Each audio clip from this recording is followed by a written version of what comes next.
Today is December 17th, 2025. Just 48 hours stand between us and the moment of truth. If you are tuning in to this, it's likely that you're sharing in the same tension felt throughout the astronomical community at this very moment. The countdown has officially commenced. In merely 2 days, on December 19th, the interstellar object 3I Atlas is set to make its closest approach to Earth.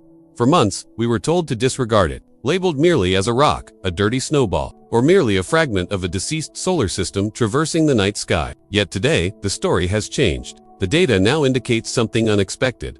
Welcome back. Before we delve into the groundbreaking information that has just surfaced, which alters our understanding of this visitor, ensure that you are subscribed and have notifications activated. The next 48 hours are essential, and you won't want to miss any updates. Let's discuss the recent developments. A new preprint paper has appeared on the ARS server, titled The Antitail of 3E Atlas Wobbled Before Perihelion. Now, I can already guess your thoughts. Antitail seems like something out of a science fiction story. However, in astronomy, it refers to a recognized phenomenon. Typically, it is an optical illusion, a perspective trick where a comet's tail appears to point at the sun rather than away from it, caused by the Earth crossing into the comet's orbital plane. While such occurrences are infrequent, they can happen. However, this current situation is not an illusion. The new data, evaluated by an independent research team and confirmed by ground-based telemetry, indicates that the antitail of 3E Atlas is not merely a play of light, it is a substantial physical entity. According to recent measurements, this feature stretches over a distance greater than the space between the Earth and the Moon. Just ponder that. A trail of material, or something else extending for over 400,000 kilometers. But it's not merely the size that's astonishing, it's how it moves. Comet tails are typically passive, composed of dust and gas propelled by solar wind and radiation pressure. They drift and flow but do not wobble. The paper outlines a series of oscillations tracked in the antitail right before the object reached its perihelion, its closest point to the sun. These weren't random variations. They were rhythmic, precise, almost mechanical. Consider a ship on the sea, leaving a wake behind as it moves. If the ship turns, the wake curves. Repeated course corrections result in a wobbly trail. The data has identified an oscillation frequency that does not align with any known natural outgassing process. If this were simply a gas vent, it would show chaotic behavior or rotate with the object itself. Yet 3E Atlas isn't rotating in a manner that would explain these observations. The wobble appears to be independent of the object's spin. Dr. Avi Loeb has recently put out a commentary regarding this, and his insights have spread across every encrypted channel in the scientific community. He notes that a wobble of this magnitude, coupled with such mass, indicates a transfer of momentum. To put it plainly, something has pushed back. If you are trying to stabilize a spacecraft or an object against the strong gravitational attraction of the sun, you would need to make adjustments, activate thrusters, redistribute weight, and create a wobble in your wake. Moreover, the density of this antitail does not align with expectations. Spectroscopic analyses return readings that are puzzling to current models. We're observing absorption lines that shouldn't exist. The composition isn't limited to ice, water, and dust. There are heavier elements and complex signatures present. Some are speculating that it resembles less of a tail and more of an exhaust plume, magnetic exhaust. We're dealing with an object correcting its trajectory, trailing a structure larger than the distance to the moon, and it's just 2 days from our doorstep. Meanwhile, mainstream media is describing this as a beautiful celestial event and urging you to grab your binoculars. Yet, they fail to mention that the tail is vibrating. Why? Perhaps they can't adequately explain it, or perhaps they know something we don't. Patterns are emerging. First, Maven's silence, then the dimming of the object as it neared Mars, and now this oscillation in a structure that defies the laws of physics. The closer it approaches, the less it resembles a comet, and the more it resembles a probe. We must ponder if this is a machine. What is its purpose? Is it malfunctioning, scanning, or simply stabilizing for the flyby? The wobble occurred right before perihelion, the moment of maximum stress, a point at which you'd be most cautious navigating a gravity well.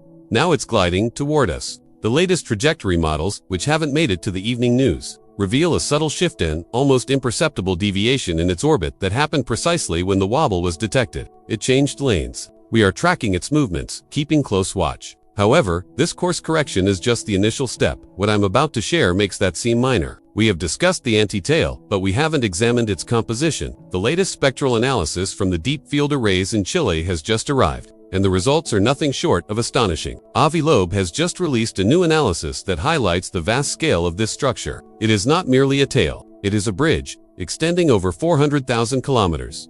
Let that sink in. It's larger than the distance from Earth to the Moon. Imagine a coherent, organized structure that could cross the gap between our planet and our Moon.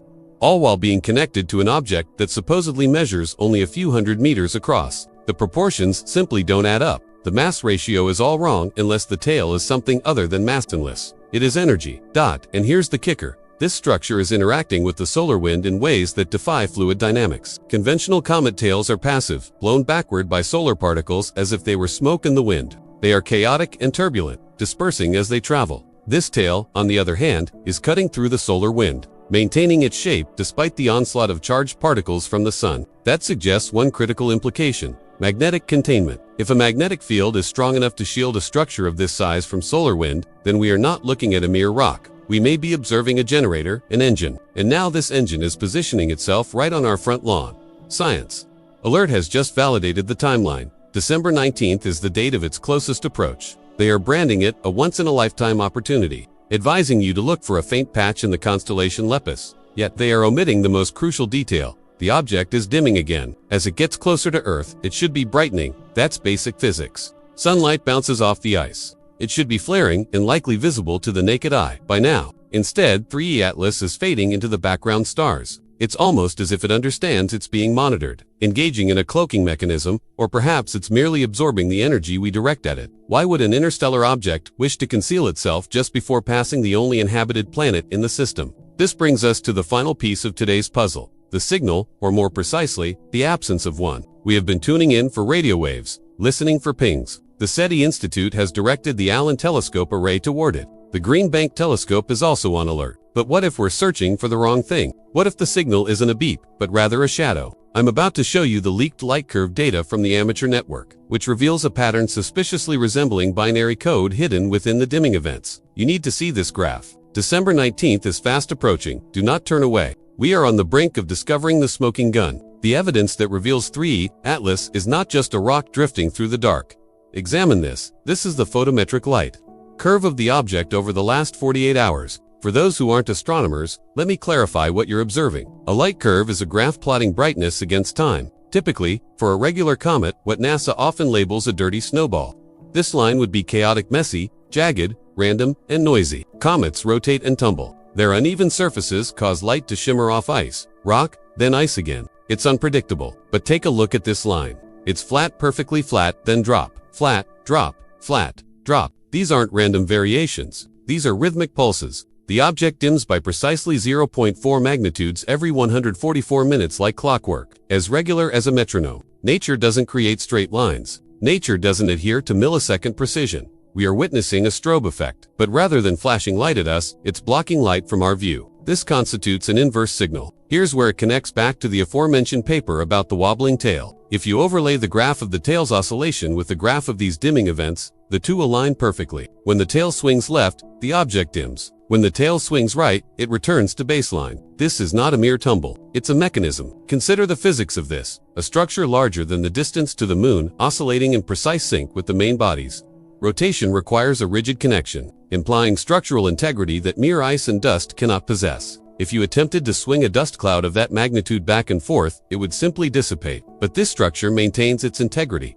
So, what are we observing? We are looking at a vast, stabilized structure orienting itself in relation to us. The Science Alert report that was just released confirms that 3E Atlas is now moving through the constellation of Lepus, the Hare, just south of Orion. While they inform you that it's faint and difficult to see, they neglect to explain why it's hard to spot. The reason is that it's absorbing 90% of incoming light. Its albedo, or reflectivity, is anomalously low. A fresh comet spewing new ice should be bright, almost like a mirror. But this object is akin to VANTA black dot. Why would someone create a probe that absorbs light? There are two main reasons: stealth or energy collection. If that tail indeed functions as a collector like a solar sail or a magnetic scoop, it would appear dark because it's harnessing energy rather than reflecting it.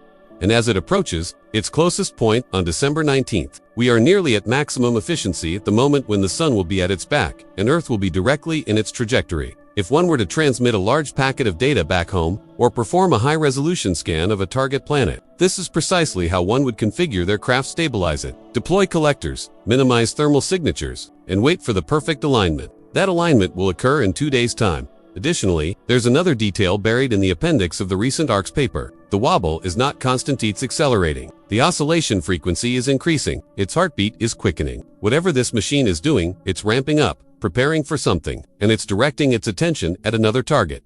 The most alarming aspect is still to come. While we know that the anti-tail of 3E Atlas, that colossal wobbling structure extending behind the object, is accelerating its oscillation, we must ask, what is it focusing on? If this were a typical comet, the tail would point away from the sun. Following the laws of physics, as solar wind pushes gas and dust outward, it should be straightforward and predictable.